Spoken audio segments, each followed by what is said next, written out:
اتنا مسلم ہے کہ اس آیت کے نزول پر اگر نص سے معصوم نہ ہو تب بھی عید منانے کا موقع ہے، چہ جائے کہ نص سے معصوم فرما رہے ہیں کہ عید ہے، سب سے بڑی عید ہے۔ اب یہ آپ حضرات سب جانتے ہیں کہ روزہ غدیر روزہ رکھنے کا ثواب کتنا ہے۔ روزہ غدیر مستحب روزہ 120 سال کے روزوں کا ثواب، مستحب، واجب نہیں ہے، مستحب، مگر 120 سال کے روزوں کا ثواب ہے اس ایک بار۔ آگے بڑھنا، یہ جو معصومین کے ہاں کلمات آتے ہیں، توجہ رکھیے گا، یہ نقطہ شاید اس فقیر سے پہلے کسی سے نہ سنا ہو۔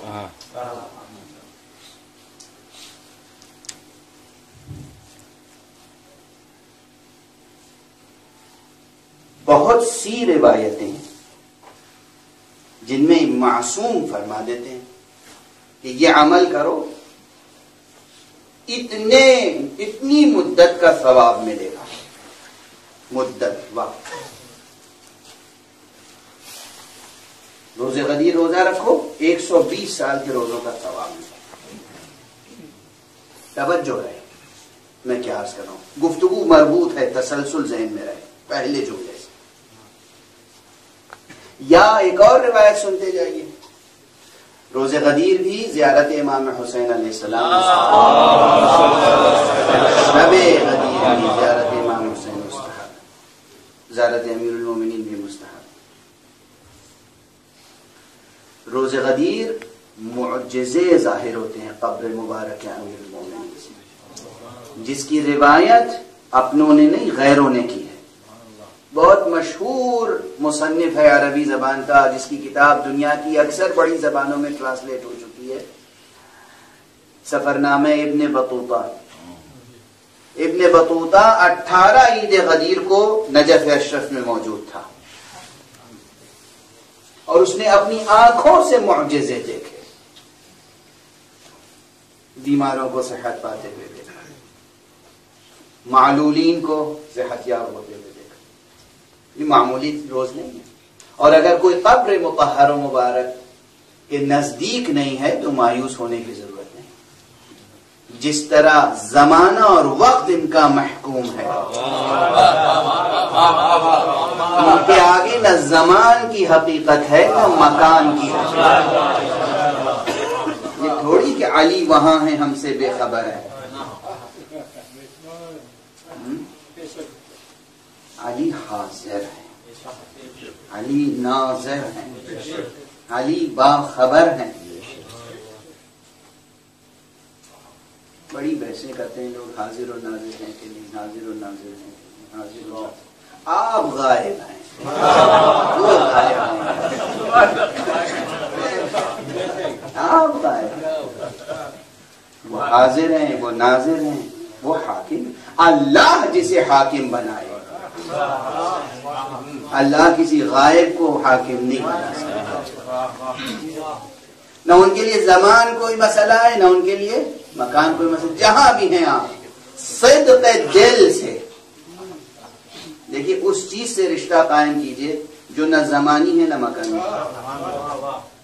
سمجھیے میں کیا عرض کر رہا ہوں، آپ کا یہ جسم، یہ بدن، یہ زمانی بھی ہے مکانی بھی ہے۔ آپ کی روح نہ زمانی ہے نہ مکانی ہے، علی سے روحانی رشتہ قائم، علی سے روحانی رشتہ قائم کیجئے، وہ بھی لا زمانی لا مکانی۔ آپ کے پاس ایک چیز ہے لا زمانی لا مکانی، وہ ہے آپ کی روح، روحانی رشتہ قائم کیجئے، جہاں بھی ہیں آپ کی مدد ہوگی۔ بہرحال یہ تو درمیان میں نے عرض کر دیا۔ عرض جو کر رہا تھا کہ یہ جو روایات ہیں کہ یہ عمل کرو گے 60 سال کا ثواب، یہ عمل کرو گے۔ اب ایک روایت ایک ام المؤمنین سے ہے، حضور بیٹھے ہوئے، امام حسین تشریف لے آئے،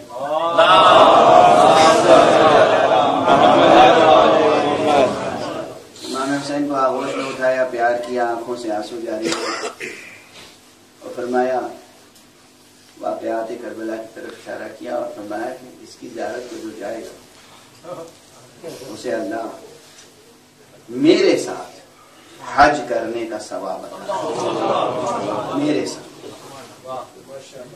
یوں ہی نہیں کہ صرف حج، حضور کے ساتھ حج کرنے کا ثواب۔ اب صرف میرے ساتھ کی تشریح کے لیے وقت نہیں ہے، رسول کے ساتھ حج کے معنی کیا ہے؟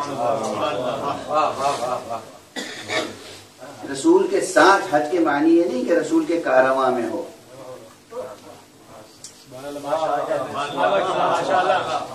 صرف اتنی بات نہیں، یہاں بہت گہری بات ہے۔ بہت سے لوگ رسول کے کارواں میں تھے، رسول کے ساتھ نہیں تھے کارواں میں، ساتھ نہیں تھے رسول۔ رسول فرمانے میرے ساتھ حج کرنے کا ثواب۔ انہیں حیرت ہوئی، تعجب لاحق ہوا کہ آپ کے ساتھ حج کا ثواب؟ کا ایک نہیں 10 حج کا ثواب، کا 10 حج کا ثواب، کا نہیں 10 نہیں 20 حج کا ثواب۔ ان کی حیرت بڑھتی گئی، پیغمبر کی عطا بڑھتی، یہاں تک کہ روایت ہے آپ نے فرمایا 1,20,000 حج کا ثواب۔ توجہ ہے، بس یہاں ٹھہر جاتا ہوں، یہاں ٹھہر جاتا ہوں۔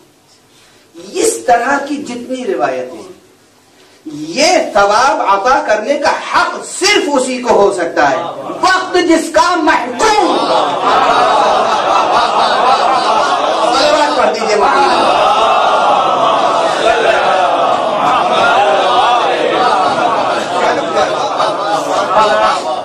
جو ہے محکومیت وقت کے معنی، بس میں تو لفظیں کہہ کے گزر جاتا ہوں اور بہت سی تفصیلات ذہن میں رہ جاتی ہیں۔ وقت کی محکومیت کے، وقت محکوم ہے ان کا، کہہ دیا 120 سال تو وہ 120 سال ہے، یہ مبالغہ نہیں ہے، دل جوئی نہیں ہے، دل جوئی نہیں ہے، مبالغہ نہیں ہے، کہہ دیا تو اس نے کہا ہے کہ جس کی زبان قول کن فیکونی کی امانت دار ہے، اس نے کہا ہے جس کا ارادہ کن فیکونی ہے، اس ولی نے کہا ہے جسے ولایت تشریعیہ بھی حاصل ہے، ولایت تکوینیہ بھی حاصل ہے، اس نے کہا ہے کہ جس کی بیٹی اگر کہہ دے کہ بیٹا تمہارا لباس رضوان لے کر آ رہے ہیں تو رضوان لے کر آتا ہے، اگر وہ نبی کہہ دے کہ 120 سال کا ثواب ہے پھر 120 سال کا ثواب۔ توجہ ہے،